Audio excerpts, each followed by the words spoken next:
주세요. 제가 못 맞춥니다, 사실. 그건 누구도 못 맞춰요. 이 세상에 그렇죠. 누구도. 근데 그걸 맞춰주겠다고 하는 사람들도 있어요. 근데 거기에 왜 속냐면은 당장 수익 날 것 같으니까. 맞아요. 좀 쉽게 주식을 조금 친하게 투자할 수 있는 좀 그런 좀 방법들이 있을까요? 어떨까요? 그러니까 제가 이제 대학생분들한테도 강의도 요새 좀 많이 섭외가 들어와서 하긴 하는데 항상 하는 얘기가 이제 뭐냐면은 주식 투자도 투자인데 일단은 돈을 좀 모아야 된다. 그러니까 이거는 그 요새 제가 제일 최근에 읽었던 책 중에서 제일 좋았던 게 그 돈의 심리학이라는 좋죠. 혹시 아시죠? 네, 그 모건 하우젤이라는 맞습니다. 기자가 썼던 건데 제가 한 3번 읽어봤거든요. 너무 좋아가지고 너무 저는 이제 요약도 다 해봤고 골드 에디션도 예. 근데 거기서 했던 얘기가 돈이 있으면 내가 원하는 것을 원하는 시간에 원하는 시간만큼 원하는 사람과 함께 마음껏 할 수 있다. 그렇죠. 돈 버는 목적이 그거죠. 네. 우리가 내가 삶의 주체가 될 수 있잖아요. 근데 그런 사람은 별로 없어요, 사실. 특히 2030은 돈이 없어요, 사실은. 없는 게 당연하죠. 없는 게 당연하죠. 이제 있는 게 공부하고, 특이한 거죠. 아니면 이제 부모님이 뭐 정말 부자가 아닌 이상은 쉽지 않은 거잖아요. 그렇죠. 근데 그런 삶을 이제 내가 나중에 만들어 가야 될 거 아니에요. 근데 제가 안타깝고 그 책에도 나왔어요. 많은 사람들이 자꾸만 소비 부자가 되려고 그러는데요. 거기 예시가 뭐였냐면 페라리 자동차에 맞아요. 사람이 타 있는데 페라리 자동차에 탄 사람은 아무도 관심이 없어요. 자동차만 봐요. 밖에 야 페라리다 너무 멋있다. 근데 그 안에 탄 사람은 착각을 하죠. 밖에 있는 사람이 나만 쳐다보는 걸 이제 으쓱하는 거죠.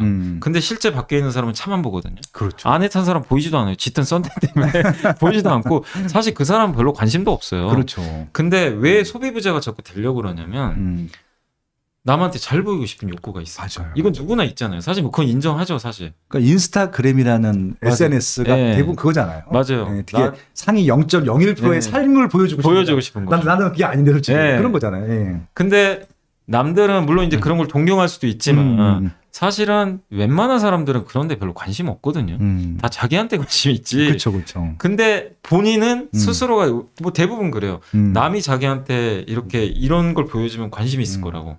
그래서 나한테 능력도 안 되는 비싼 차 사고 그 다음에 작년 연말에 혹시 기억하실지 모르겠지만 호텔신라나 이런 유명한 그 거기 케이크가 한 20만 원 하거든요. 그게 주문이 동나가지고 근데 뭐 하려고 그렇게 2030 세대분들이 그걸 샀냐면 인스타에 찍어 놓으려고. 맞아요. 주문해가지고.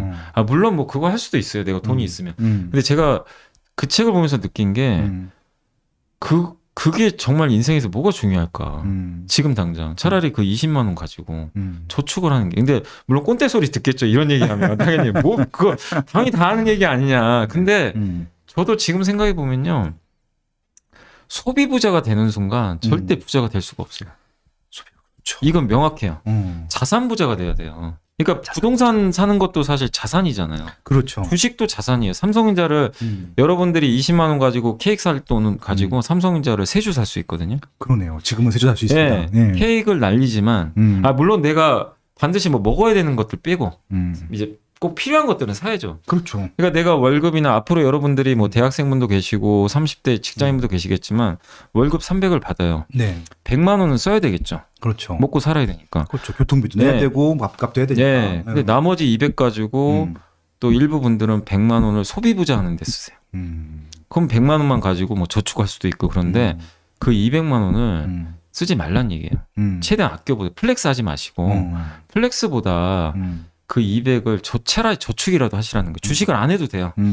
주식을 안 해도 되고 그 모건 하우젤이 얘기했던 게 뭐냐면 저축이라도 해서 무조건 모아야 된다는 거예요. 부자가 되려면 너무 단순해요. 돈을 모아야 부자가 돼요. 근데 애초에 그것부터 안 하세요. 다 핀트가 엇나가요. 돈 있으면 다 써요. 그렇죠. 그거를 한번 좀 고민해보라는 거예요. 지금 당장 한번 뭐 당연히 돈 쓰고 싶은 욕구는 다 있지만 내가 진짜 부자가 여기 계신 분 중에 부자가 되고 싶은 분 많으실 거 아니에요. 다죠, 100%. 그러니까 이 방송을 보고 계시죠. 그러니까 투자가 뭐냐면 지금 내 현재 이 부를 희생해가지고 미래의 부를 가져오는 거거든요. 투자가. 그렇죠. 요거 들으신 분도 계시고 만약에 제가 강연회를 하면 강연회에 오시는 분들 그리고 내가 부자가 되기 위해서 책을 읽는 분들 그 시간은 내 현재를 희생하는 거잖아요. 근데 그 희생에서 나중에 미래의 부를 가져오는 게 다 투자거든요. 그렇죠. 20만 원짜리 케이크 사는 거는 투자가 아니에요. 근데 20만 원짜리 가지고 삼성전자 세주 사는 건 투자예요. 그렇죠. 당장 내가 하고 싶은 거를 줄여가지고 미래의 삼성전자 주가를 기대하면서 사는 거잖아요. 그렇죠. 이게 투자예요. 그래서 희생이 따라요. 희생이 따라. 그래서 투자가 어려운 거예요. 부자 되는 것도 어려운 거고. 맞아. 아니 쉬우면 누구나 다 하겠죠. 근데 한번 꼭 한번 해보셨으면 좋겠어요. 저는 20, 30대 분들이 단 20만 원, 10만 원이라도 내가 사고 싶은 정말 좋은 옷이 있으면 한번 참고 진짜 그걸로 한번 투자. 꼭 주식 투자가 아니라 차라리 정말 뭐 재테크 강의를 들으시든가 그 돈으로 내 자기 개발하는 거 있잖아요. 그런 거라도 한번 투자를 해보세요. 그게 저는 거기에서 시작을 한다고 생각해요. 그렇게 해서 투자를 한번 해보시고 네. 그 다음에 내가 난 진짜 한번 주식 투자까지 한번 해보고 싶다. 그러니까 이게 돈을 조금씩 모아가면서 그렇죠, 그렇죠. 왜 주식 투자를 또 여기서 연결해서 말씀드리냐면 주식 투자를 또 안 하기가 어려운 게 옛날에는 은행 이자가 10%였어요. 그렇죠. 예전에 그랬잖아요. 맞아요. 그러니까 IMF 직전 전후 같은 경우는 더 높았어요. 막 20%짜리. 맞아요. 20%도 있었고. 근데 이제 2000년 초반에가 9% 막 8% 있거든요. 그러면 솔직히 여러분들 있잖아요. 주식 투자 할 필요가 없어요.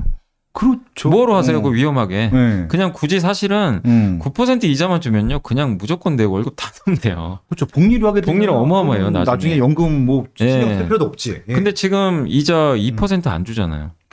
조금 최근에 올라서 그 정도지. 보통 1%거든요. 그렇죠. 예금 맡긴 거는 뭐 1%도 나올까 네, 안 말까. 나오죠. 그리고 안 거기에 나오고. 또 세금도 떼요.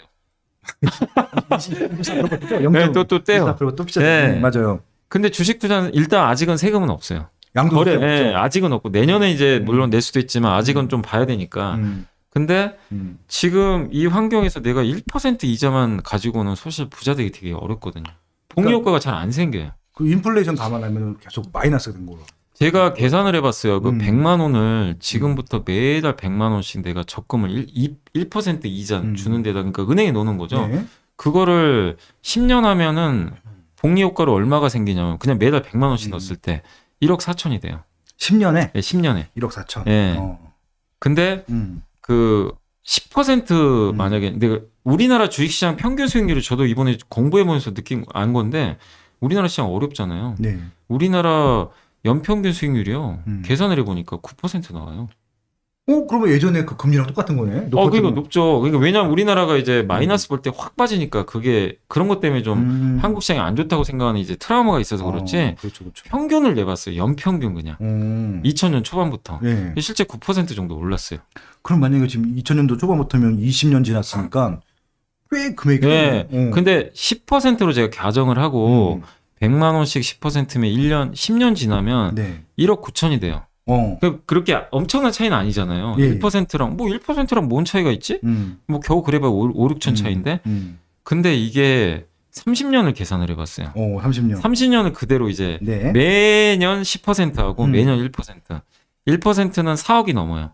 이것도 물론 적은 건 아니잖아요. 30년 만에 4억. 네. 네. 근데 그 10%로 계산하니까 19억이 돼 있어요. 여기서 이제 격차가 벌어져요. 서울의 아파트를 살 수 있고 네. 딱 차이 나네. 그 차이가 나요. 그러니까 이게 복리 효과 왜 다들 장기 투자를 못 하냐면 10년 동안 별 차이가 안 나는 것 같기 때문에 다 중도에 포기해요. 이게 10년 해봐야 뭐해. 나 10% 벌었는데 1% 번 거랑 5천만 원이 적은 돈은 아니지만 그렇죠. 그렇게 체감적으로 많아 보이진 않거든요. 근데 30년을 해보니까 15억 차이가 나 있는 거예요. 이게 그러니까 복리와 장기 투자 이게 되게 중요한 거예요. 이게 중요해요.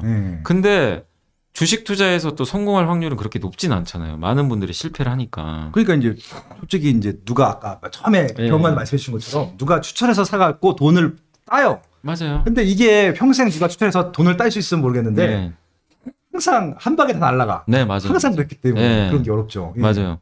그래서 저는 이제 주식에 대한 아직 좀 공포심도 있을 거고 위험하다는 것도 있는데 평균적으로 우리나라 주식시장이 어쨌든 9% 올랐고 네. 제가 최근에 읽은 책 중에 좀 제일 좋았던 게 여러분도 한번 이 책은 꼭 읽어보세요. 그 서준식 교수님이라고 계세요. 거기 아시죠? 채권 네. 가서 그분이 서준식의 다시 쓰는 뭐 주식 투자라 그래가지고 있는데 주식 투자 교과서. 네, 주식 투자 맞아요. 그 책에 뭐가 나와 있냐면 주식 투자는 위험하지가 않대요. 왜 그러냐면 네. 주사위를 6개가 있잖아요. 네. 1, 2, 3, 4 던지면 6 중에 1위는 6 나올 거 아니에요. 그렇죠. 뭐 경우의 수가 뭐 네. 6분의 1이죠. 내가 만약에 예금을 해요. 그러면 1이 나와도 2%고 2가 나와도 2%. 예금은 확정돼 있잖아요. 그렇죠. 그건 확실히. 그럼 뭘 던져도 다 2%예요. 무이형. 근데 주식은 다르죠. 1이 나오면 마이너스 15%. 2가 나오면 마이너스 5. 3이 나오면 5 수익률이. 4가 나오면 뭐 예를 들면 15. 뭐 6이 나오면 35. 이렇게 하면은 평균 수익률이 얼마냐면요. 10%가 나와요. 예를 들면. 근데 소장님도 한번 생각해 보세요. 한 번만 던지라 그러면 뭐 던지시겠어요? 주식 하시겠어요? 예금 하시겠어요? 한 번만 하면 안전하면 예금해야 되겠죠. 다 그런데요. 네. 근데 30번 던지라 그러면. 그럼 주식 하는 게 낫죠. 그죠. 그게 뭐냐면 한 번이 1년이에요. 30년을 하면 평균에 수렴한다는 얘기예요. 근데 많은 사람들은 맨날 이게 특히 대학생분들 한타죠. 특히 남자들. 네. 네. 20대 남자들. 사고 팔고. 네. 그거 어떻게 맞춰요? 이럴 거는 참 24시간 들어가면 코인 나겠다. 뭐 이런 거잖아 지금 막. 예. 근데 그 책에 그게 정확히 나왔어요. 30번을 하면 예금보다 더 안전하다는 거예요. 오히려. 그렇겠네요. 근데 30년을 하란 얘기예요. 결국 장기적으로 하면. 미국의 주식시장 역사도 그렇잖아요. 얼마나 위기가 많았어요. 아유, 그렇죠. 2차 세계대전부터 뭐 나라 망한다 뭐 대공황 네. 이런 거. 근데 미국의 다우지수는 연평균 7% 올랐어요. 그 100년이 넘는 기간 동안 평균 내거든요. 근데 앞으로도 안 올라갈까요? 지금도 주식시장은 지금은 힘들지만 앞으로 10년, 20년 후에는 분명히 지수는 지금보다 더 올라가 있을 거예요. 그렇겠죠. 이건 명확한 팩트라고 저는 봐요. 경제는 성장하니까 꾸준하게. 근데 많은 사람들이 당장 눈앞에 지름길만 찾기 때문에 다 망한다고 저는 생각해요. 단기간에 일확천금으로. 네, 맞아요. 그래서 주식 사기도 많이 당하시는 거예요. 어떤 주식 고수가 내가 다 맞춰주겠다. 이런 분들도 계세요, 실제. 어떤 분은 한번 이번에 그 구속당했잖아요. 제가 그 기사를 봤는데 인스타 주식 고수라고. 사기당했어요. 최근에 그. 네, 사기당하신 분이 많아요. 아니 뭐 솔직히 뭐 연불리도 너무 많어. 여기 맞아요. 문자가 와요, 막 연불리. 저도 오늘 사서 내일 가는 거 몰라요. 못 맞춰요. 제가 그러면 저를 사기꾼으로 고소를 꼭 해주세요. 제가 못 맞춥니다, 사실. 그건 누구도 못 맞춰요. 이 세상에 누구도. 근데 그걸 맞춰주겠다고 하는 사람들도 있어요. 근데 거기에 왜 속냐면은 당장 수익 날 것 같으니까. 맞아요. 근데 이 세상에 그런 건 없거든요. 근데 기가 막힌 게 저도 이제 그런 문자를 해서 봤는데. 네. 한 이제 장이 끝난 다음에 종목을 하나 던져요.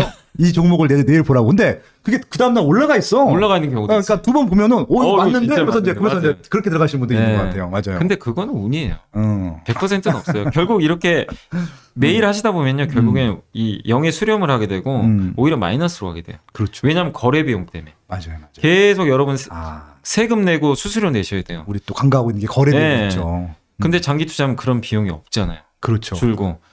주식 투자 회사에서는 증권회사는 싫어하겠네. 네, 장기 투자는 싫어하겠네. 그래서 저는 이제 말씀드리고 싶은 게 투자를 하실 때 지금 좀 준비를 한 상태에서 천천히 좀 하셨으면 좋겠고 절대적으로 단기 투자는 하지 마세요. 이렇게 좀 장기적으로 투자를 하시면 좋겠고 단기 주가를 맞추려고 하지 마세요. 그거 애초에 불가능한 거예요. 그렇죠. 그걸 맞추는 사람들이 있긴 있대요. 근데 0.1%. 전체 중에 특출난 분들이 데이 트레이딩 하시는 분들이 있긴 하잖아요. 그런 분들. 근데 그분은 능력이에요. 그분의 능력이지. 그렇죠, 여러분이 따라갈 수가 없어요. 사실 알려준다고 할 것도 아니고. 그분 거기에 올인하잖아요. 그리고 맞아요. 밥도 안 먹고 되고 계속 얼마나 피곤해요. 그러니까 여러분들이 좀 이게 장기적인 마인드로 주식 아까 주사에 30번 걸리면 성공하거든요. 그게 이제 역사니까. 그리고 내가 아직은 공부할 능력이 안 되면 지수에 투자하세요, 그냥. 지수에 투자하는 게 뭐예요? 지수, 그러니까 코스피 지수를 그대로 추정하는 상품 ETF가 있잖아요. 아, ETF. 오케이. 그거를 매달 100만 원씩 사는 것도 좋은 방법. 적립식으로 사야죠. 한 번에 사면 안 되니까. 왜냐하면 변동이 매달 나오니까. 그래서 뭐 코덱스 200 같은 것도 괜찮고. 코덱스 200. 아니면 그 VT라고 혹시 아세요? 뭐냐면 미국 ETF인데. 아, 네. 이거 한국 사람들 되게 전 세계. 전 세계 지수에 투자하는 전 세계 지수. 이게 연평균 한 6, 7% 오르더라고요. 연평균으로 굉장히 안정적이잖아요. 아, 그러면 이건 그냥 예금 붙는 것보다 무조건 이게 무조건 낫네, 그냥. 예, 이게 훨씬 나요. 이거를 100만 원씩 계속 넣어요. 예금 적금을 할 이유가 없네. 그러니까 오히려 그리고 급락장이 기분이 좋죠. 그렇죠. 더 싸게 살 수 있으니까. 그때 돈 더 넣어도 되나요? 더 넣어도 되고. 더 넣어도 되나요? 야, 네. 그리고 더 많이 살 수 있잖아요. 같은 금액으로. 그러네. 싸지니까. 적립식의 장점인데 그래서 그런 것들을 내가 아직 주식을 좀 모르면 차라리 그런 거를 한번 꾸준하게 한번 해보자. 일단 처음에.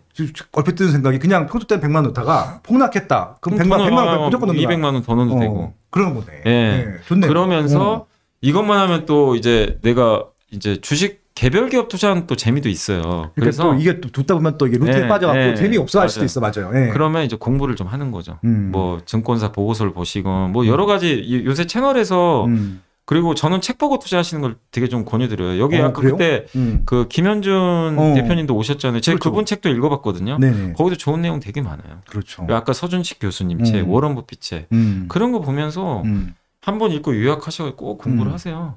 책에 정답이 진짜 많아요. 근데 책들을 좀 멀리 하시니까. 그렇죠. 책을 통해서 꼭 찍어주길 바라지. 그러지 마시고 책을 통해서 공부를 하시면서 천천히 공부를 하시면 그리고 제가 권유드리고 싶은 거는 한 달에 하나 아니면 적어도 6개월에 2-3개라도 제대로 내가 아는 거 한번 분석을 해보자. 여러 개 하지 말고 제발. 종목을. 한 달에 하나로 나 이번 달은 무조건 난 삼성전자 분석한다. 이렇게 목표를 좀 삼아보세요. 분석을 한다는 게 어떻게 기업이 도대체 이 회사가 그 전자공시를 들어가면 전자공시. 그러니까 여러분이요. 제가 여기서 설명내면 어려우니까 유튜브에 사업 보고서 보는 법이라고 검색을 딱 하잖아요. 누가 알려줄 거예요. 어떻게 그렇죠. 그 사업 보고서 찾는지. 그러면 삼성전자 찾는 법도 알려 있을 거예요. 그러면 전자공시 사이트가 있어요. 거기 들어가 삼성전자 클릭을 하시면 사업 보고서라고 있어요. 1년 동안 삼성전자가 뭐 했는지 그 보고서를 써주는 거예요.